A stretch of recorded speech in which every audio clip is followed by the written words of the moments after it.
So again, going back to just me moving out here with my job, I left my job, which was a pretty good job, and I moved out here and I didn't have no job. I haven't had a job in like 2 years, so that's why I'm pushing out content like crazy because of my car situation. Because when I moved out here, my car broke down, so I didn't have a car. So I didn't have the luxury of going to the store. I didn't have the luxury of getting things that I need. So again, I had to look around what we had here. I understood that we had a lot of dirt, but we had a lot of clay dirt and we had a lot of cedar tree brush around here. And so I knew that we needed organic material. I have a video where you see me beating cedar needles off on the ground to add organic material to the soil. That's something that I'm saying, like, instead of going to the store and buying like fertilizer and buying like gardening soil, potting soil, and all these things, mulch, which is organic material, or organic material in general, and adding it to my soil, I had to learn and look and be like, okay, what do I have?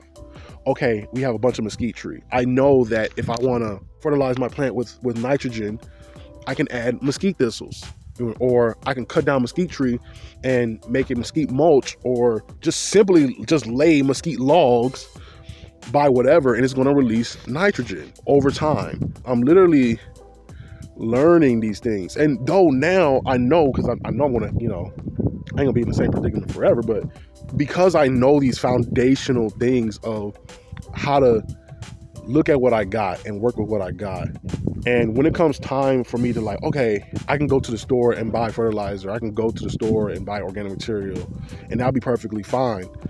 But if it ever comes down to where the stores are not available, I know what I can use to add organic material, add nitrogen. I know this. You see what I'm saying?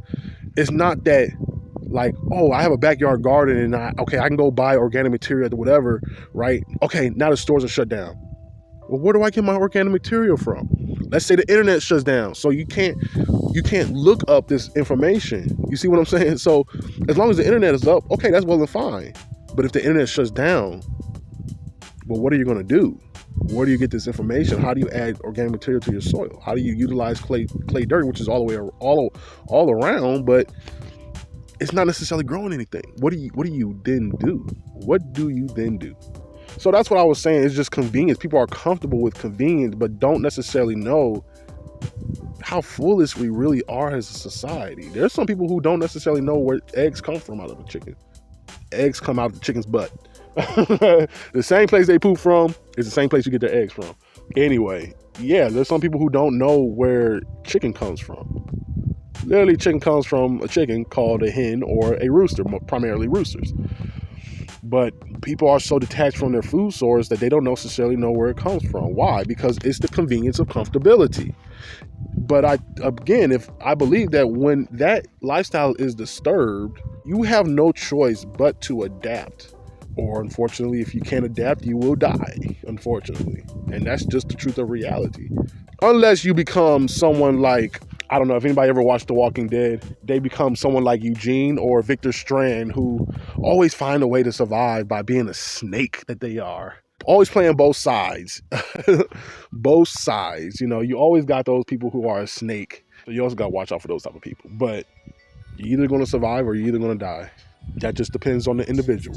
There were times where I had to turn the entire field with my hands. Now, there was a time that we did rent a ground tiller. And I did till the ground with it successfully.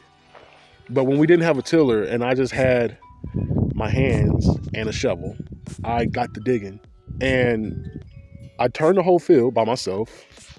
And then there was other times where I had help with my parents and everything. But I do a lot of the heavy lifting around here. So I got to digging. And being out here just helped me to understand just to do what you got to do. And if you don't do it, nobody ain't going to do it for you. If you do not do it, nobody ain't going to do it for you. So instead of complaining, just grab a shovel and just start digging. And that was my mindset. I just grabbed the shovel and just start digging. And, eventually I turned that whole dirt, with my hands and my shovel. Not everybody necessarily has to drive to do that. Again, understanding the resources of the land is definitely and was definitely key if the stores shut down like it was 2020, if the government shut down like it was 2025, and everybody's EBT was declined, or not declining, but they just, their SNAP benefit failed them, and a lot of people were either laid off or they just couldn't go into work because the government was shut down. Or, let's just say some type of outbreak happened, similar to 2020, Understanding resources is very important, and anything can be a resource. You don't necessarily got to be out in the middle of nowhere to have resources. YouTube is a resource. You got your social media resources, and then you got your tangible resources, which are your most important resources, because with a click of a button, it ain't gonna just disappear. YouTube is a resource, but with a click of a button, boop, it's there one day and can be going to the next. So it's not a virtual resource like YouTube or even cryptocurrency. Though I don't knock cryptocurrency, I'm just saying it's not a virtual resource. You want tangible resources. And so I think that's going to lead me into my next video about tangible resources and virtual resources, which is very interesting. Once again, thank you all for tuning in. Thank you all for listening. And I will see you all the next time.